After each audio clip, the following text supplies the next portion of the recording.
Good morning বন্ধুরা, সকলে কেমন আছো? আশা করি সকলে খুবই ভালো আছো। আর আমিও কিন্তু খুব ভালো আছি। আজ অনেক দিন বাদে তোমাদের সাথে একটা ব্লগ ভিডিও শেয়ার করতে চলে এসেছি। আর আজকের ব্লগটা কিন্তু আমার খুব ব্যস্ততার মধ্যে শুরু হয়েছে। সকালবেলা উঠে নিজে ফ্রেশ হয়ে নিয়ে রান্নার জোগাড় করতে বসে পড়েছি। কি রান্না করব? আমাদের অ্যাকচুয়ালি মেয়েদের তো এটাই একটা জিনিস থাকে যে সকালবেলা উঠে কি রান্না করব, কি কাটাকুটি করতে হবে। তো আমিও সেরকম বসে পড়েছি। আর আজকে ঠিক করেছিলাম যে পাঁচমিশালি সবজি করব, কারণ সব সবজিগুলো শুকিয়ে যাচ্ছিলো, তার জন্য সবগুলো কেটে নিয়েছিলাম। আমি কেটে দিয়েছিলাম বেগুন, আলু, পটল, মূলো, কাঁচকলা, তারপর আর কি দিয়েছিলাম, আলু, সবই দিয়ে একটা পাঁচমিশালি সবজি করেছিলাম। কথা বলতে বলতে ভাত বসিয়ে দিয়েছি। রিয়ান আর তোমাদের দাদাভাইয়ের জন্য আলু সিদ্ধ দিয়ে ভাত বসিয়ে দিয়েছিলাম। একদিকে ভাত ফুটছে, আর একদিকে আমি চান করতে যাব। ভাতটা হলে পরে তারপর ওদের খেতে দেব। তো ভাতটা ফোটার পরে ভাত নামিয়ে আমি ওদিকে তরকারি বসিয়ে দিয়ে ওদের গরম গরম ভাত দিতে চলে এসেছি। কারণ আলু সিদ্ধ ভাত শীতকালে ঠান্ডা হয়ে গেলে ভালো লাগবে না, তার জন্যই তাড়াতাড়ি করে দিচ্ছিলাম। আর সত্যি কথা বলতে ডিমগুলো ছাড়াতেও আমার মানে হয়নি, ছাড়ানোর সময় হয়ে ওঠেনি। ওরা এত তাড়া দিচ্ছিল যে দেরি হয়ে যাচ্ছে, খেতে দাও, খিদে পেয়েছে। তা আমি ডিমগুলোকে আলাদা করে একটা বাটির মধ্যে জলের মধ্যে ভিজিয়ে রেখে ওদেরকে আর কি দিয়েছিলাম, ভাত দিয়েছিলাম। সকালবেলা আমাদের আলু সেদ্ধ ভাত কখনোই খাওয়া হয় না, তোমরা জানো সকলেই যে আমাদের হয়তো রুটি বা চাউমিন বা অন্য কিছু খাওয়া হয়, ভাতটা সচরাচর খাওয়া হয় না। হ্যাঁ, এবার কোথাও গেলে পরে তখন হচ্ছে গিয়ে ভাত খাওয়া হয়। আর আমি কিন্তু ভাত খাই না, আমি হচ্ছে গিয়ে আমার ছিল রুটি আর তরকারি ছিল, আমি সেটাই খেয়েছিলাম। ওদের জন্যই শুধুমাত্র আলু সেদ্ধ ভাত ডিম সেদ্ধ করে দিয়েছিলাম, আর এক্সট্রা কোনো রান্না কিছু করিনি। আর ডিমটা মানে নামিয়ে জলে রেখেছি, তারপরেও এতটা গরম ছিল যে আমি ছাড়াতে পারছিলাম না, মানে খুব অসুবিধা হচ্ছিল। আর গরম ডিম ছাড়েও তাড়াতাড়ি, আর মানে ছাড়াতেও কষ্ট। তো এবার রিয়ানকে ভাত মেখে দিতে হবে, সেটার একটা চিন্তা।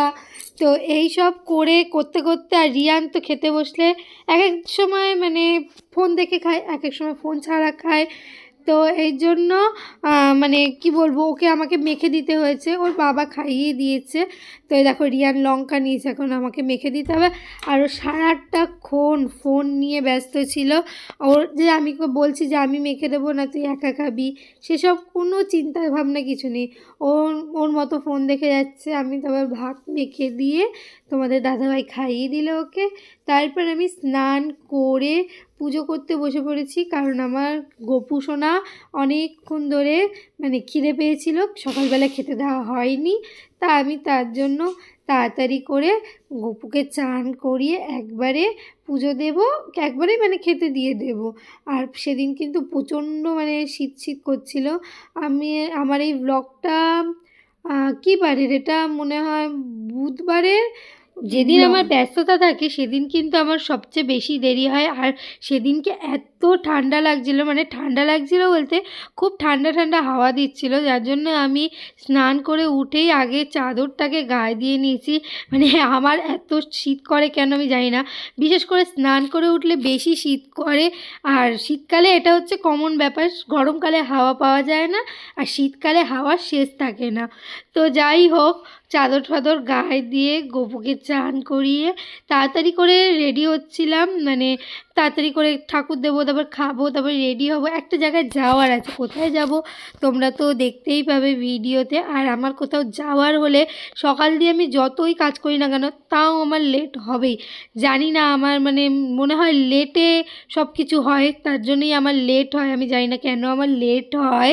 তো যাই হোক, এবার গপুকে স্নান করিয়ে ভালো করে সুন্দর করে মুছিয়ে টুচিয়ে সোয়েটার পরিয়ে দেবো, হ্যাঁ অবশ্যই জামা পরিয়ে তারপর সোয়েটার পরিয়ে দেবো। আর ঠান্ডার মধ্যে ঠান্ডা জলগুলো ঢালছি, আর আমি গপুকে বলছি, গপু আমার শীত করছিল, এবার তোর মারও শীত করছে। তো যাই হোক, ঠাকুর টুকুর দেওয়া কমপ্লিট হয়ে গেলে পরে এবার আমি নিজে রেডি হব, রেডি হয়ে তারপর খাবো। আর আজকে অনেক দিন বাদে যাচ্ছিলাম মানে একজনের বাড়িতে, তোমরা তাকে চেনো এবং তোমরা তাকে খুব ভালোবাসো, আমিও খুব ভালোবাসি। আর আমার খুব ভালো লাগে ওদের বাড়িতে যেতে, ওদের সাথে থাকতে, ওদের সাথে টাইম কাটাতে। তো হাসি মজায় ওদের বাড়িতে গেলে টাইমটা অনেকটাই তাড়াতাড়ি কেটে যায়। আর রিয়ান কিন্তু অনেক আগেই রেডি হয়ে গিয়েছিল। রিয়ানকে খাওয়ানোর পর, হ্যাঁ, আমি রিয়ানকে স্নান করিয়ে তারপরে আমি স্নান করে ঠাকুর দিতে বসেছিলাম। রিয়ানকে স্নান করিয়ে রেডি করিয়ে রেখে তারপরে আমি ঠাকুর দিয়েছি, তারপর আমি রেডি হয়েছি। এরপর তোমরা হয়তো আমাকে কমেন্ট করবে যে গপুকে তুমি সোয়েটার পরিয়েছো কিন্তু টুপি কেন পরাওনি। আসলে টুপিটা বানানো হয়নি, মানে কেনা হয়নি, আমার যাওয়ার সময় হয়ে উঠছিল না। তখন তোমরা হয়তো সবাই বলবে যে তোমার সব কিছু করার সময় হচ্ছে কিন্তু একটা গোপালের টুপি আনার সময় হচ্ছে না বা কিছু। তার জন্য আমি আগে থেকেই তোমাদের বলে রাখলাম যে আমার সত্যি কথা বলতে আমি টুপিটা বানাতে দিয়েছি, আমার মা বানাবে, টুপিও বানাবে, সোয়েটারও বানাবে, এবার দুটোই একসাথে বানিয়ে দেবে একই রকমের। সেই জন্যই আমি আরও কিনছি না। এবার হাতে বানাতে গেলে কিছুটা তো সময় লাগে, তার জন্য আমি মানে কি বলবো, একটু অপেক্ষা করে যাচ্ছি যে দেখো বাইরে কিনতে যাব সেরকম, হ্যাঁ হয়তো আমি ভালো জিনিসই পাবো, কিন্তু হাতে তৈরি জিনিসের তো একটা আলাদাই মর্যাদা না। আর হাতের তৈরি জিনিস আমি ছোটোবেলায় পড়েছি, আমাকে আমার মা বানিয়ে দিয়েছে সোয়েটার, আমি পরে স্কুল করেছি। তো আমি চেয়েছিলাম যে আমার গপুকেও আমার মা একটা সোয়েটার বা টুপি বানিয়ে দিক। মা বানানো স্টার্টও করে দিয়েছে, কিছুদিনের মধ্যেই আমি তোমাদের দেখাবো কত সুন্দর হয়েছে। তো ততদিন গপুকে বলেছি, গপু তুমি একটু কষ্ট করো।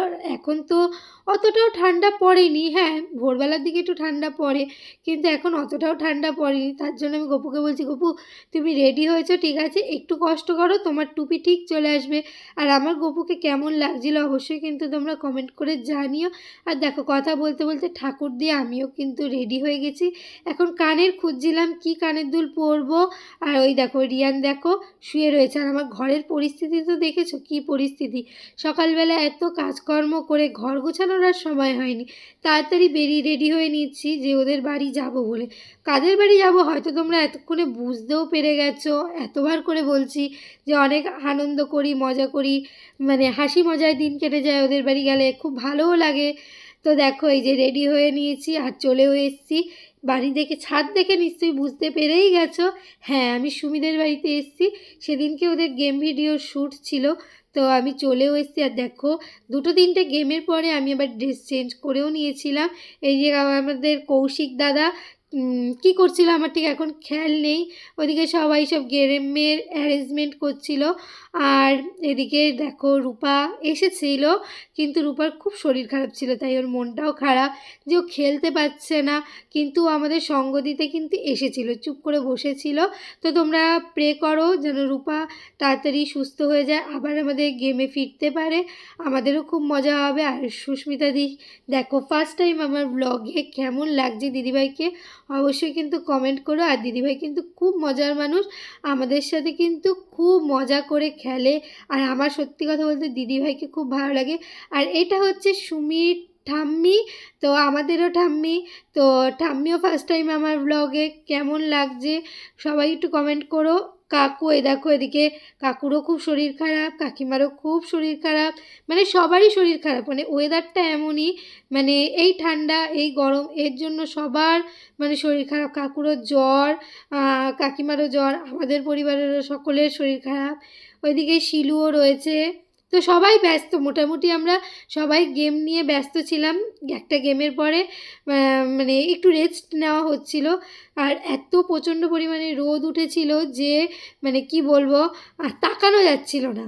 আমি তো সানগ্লাস পরেছিলাম, তারপরে আমি সানগ্লাসটা খুলে আমি এবার রূপার হাতে দিয়েছিলাম, তো রূপা পড়েছিল, তোমরা দেখতেই পেয়েছো।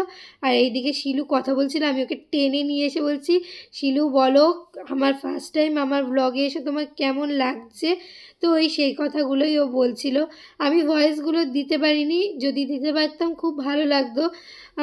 তো ওখানে হয়তো মনে হয় গান বাজছিল, তার জন্য আমার ভয়েসটা হচ্ছে গিয়ে বন্ধ করে দিতে হয়েছিল। আর শিলু কিন্তু সত্যি খুব একটা মিষ্টি মেয়ে, আর সামনেই ওর বিয়ে রয়েছে। তো ওর জন্য তোমরা প্রে করো, ওর আগামী জীবনটা যেন খুব ভালো হয়, খুব আনন্দে ভরে ওঠে। তো তোমরা সেটা প্রার্থনা করো। আমরা সবাই একসাথে হলে যে কতটা মজা করি তোমরা এই ব্লগটা দেখলেই বুঝতে পারবে। আর আশা করি তোমাদের এই ভিডিওটা খুব ভালো লাগবে। আর ওই দিকে দেখতে পাচ্ছ দুটো বোন কিন্তু রিলস করতে ব্যস্ত, আর আমরাও এদিকে চলে এসেছি রিলস করতে। মানে রিলস করতে আমরা এতটাই ব্যস্ত হয়ে পড়ি, কখন যে ভিডিও করে নিয়েছে তোমাদের দাদাভাই আমি টেরই পাইনি। আর দেখো সামনে এসে এসে কী করছে, আমরা রিলস করছিলাম। আর সবাই কিন্তু সবার মতন গান বাজছিল যে কীভাবে কোন গানে রিলস করলে বেশি ভালো হবে।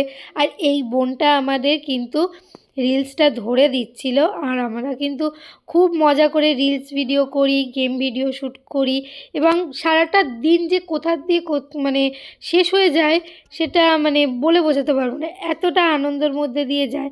আর এদিকে দেখো সুমি কত সুন্দর একটা রিলস ভিডিও করছো বলে দিয়েছি, করছে। আর আমরা দেখো সাইড দিয়ে সবাই দেখছে, আর উজ্জ্বল তো মানে এতটা রোদ মানে তাকাতে পারছে না।